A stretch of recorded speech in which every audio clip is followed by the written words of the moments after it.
Audio Jungle. Audio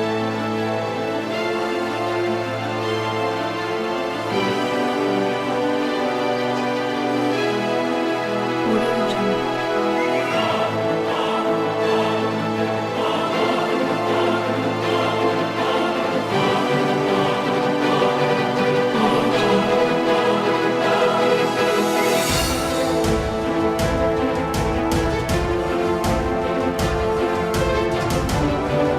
Jungle. Audio Jungle.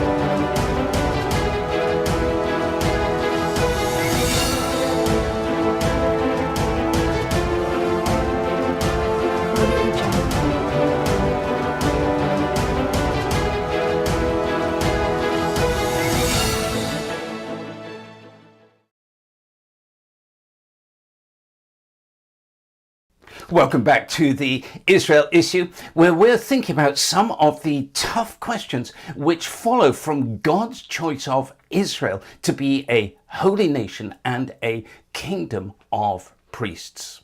And today's tough question is, what about anti-Semitism? We're going to be thinking about three answers to that question. The first of which is that it is not going to go away. The reason is that those whom God chooses to love, Satan chooses to hate.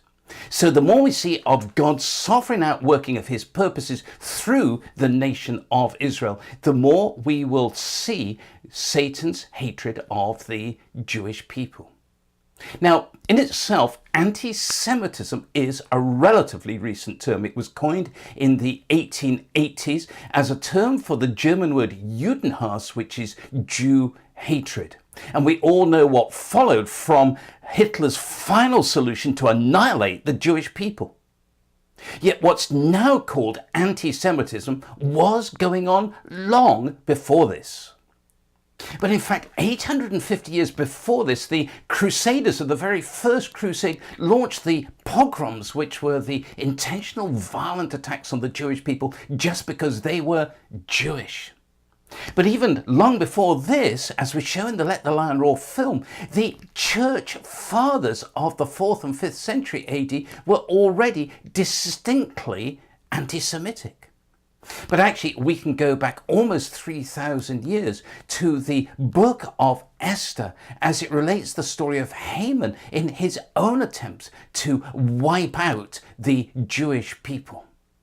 So anti-Semitism is something with a long, long history. Actually, it was spawned in the depths of hell by Satan as his way to try to thwart the sovereign purposes of Almighty God through the Jewish people, to whom he said, "You are a holy people to Adonai your God. From all the peoples on the face of the earth, Adonai your God has chosen you to be his treasured people." And because God's love for Israel is unending, so will be the devil's hatred of Israel. Now to the second answer to the question, what about anti-Semitism? And this second answer is that it is most likely going to spread beyond the Jewish people to Gentile believers who openly identify with being grafted into Israel. And this means that as and when anti-Semitism significantly spreads to the United States, as it most likely will do given that there are around 5 million Jewish people in the US, then it will take the lid off where those large numbers who say they stand with Israel actually stand. And maybe the yardstick for this will be a prophetic passage which comes in the book of Daniel, which speaks of a remnant of Jewish people who stand up against the occupying forces of the promised land.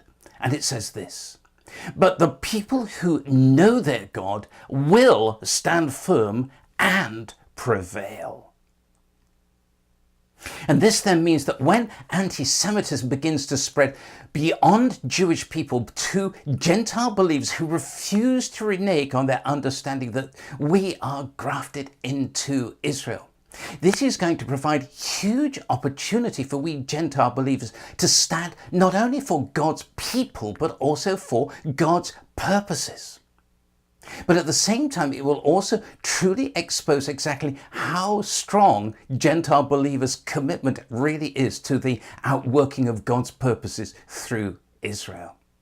And this leads to the third answer to the question, what about anti-Semitism? And that is that it is going to increasingly become like a divine benchmark or a prophetic wake-up call for those who have eyes to see it. Indeed, if we will become like the men of Issachar, men who knew how to interpret the signs of the times to discern what Israel should do, then we'll discern our role as those who are called to be actively pro-Semitic. There's a saying which says there's no such thing in life as problems, only opportunities and challenges. And to take nothing away from the problem of anti-Semitism, nonetheless, there is actually an opportunity in it, which is to cause us to see the signs of the times, which make us realize that it is not enough just to be opposed to anti-Semitism. Being opposed to anti-Semitism does not make us actively pro-Semitic.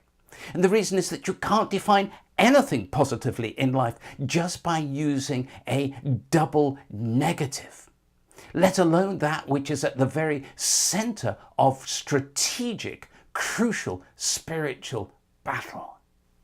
But then here comes the big challenge. Because if you search for definitions of Semitism, let alone of pro-Semitism, the most you're likely to come across is a restatement of the secular view of Zionism. But if we were able to talk with the first believers, though they wouldn't use terms like Zionism, let alone anti-Semitism or pro-Semitism, nonetheless, they would speak of the rebuilding of Zion as something far more than just today's secular view of Zionism. It's all about the final revelation of the glory of God on earth, exactly as the psalmist put it, saying, "The Lord will rebuild Zion and appear in his glory." Or as the prophets Amos and Joel declared, "The Lord will roar from Zion." And as Obadiah added, "On Mount Zion there will be deliverance." Which means that to be actively pro-Semitic is to honor, to celebrate, to participate in anything and everything which expresses God's outworking of his sovereign purposes through the nation of Israel. Anything and everything which leads to the final redemption of the world and the final revelation of his glory on earth. And to help us think through what that can mean for us in practice, why not transform those three letters BDS like this? B for boldness of support for anything that contributes to the outworking of God's purposes through Israel. D for declaring and defending God's continuing purposes through Israel. S for supplication, praying for the protection and salvation of the Jewish people, everyone from Benjamin Netanyahu through to your local Jewish neighbor. And there's no time like now to get into really understanding what pro-Semitism is all about as it looks to the final revealing of God's glory in Zion through Messiah Yeshua. To get into really understanding and to get into really acting upon it. If you'd like to think more about this, then do go to our website www.letthelionroar.com, and there you'll find today's episode with a short study to go with it, lots of previous episodes to look at if you've not done so before. If you're watching for the first time, do hit that subscribe button so that you'll get the Israel issue direct to you in the future. Do share the message with others, and I look forward to being back with you in the not too distant future with another episode of the Israel issue.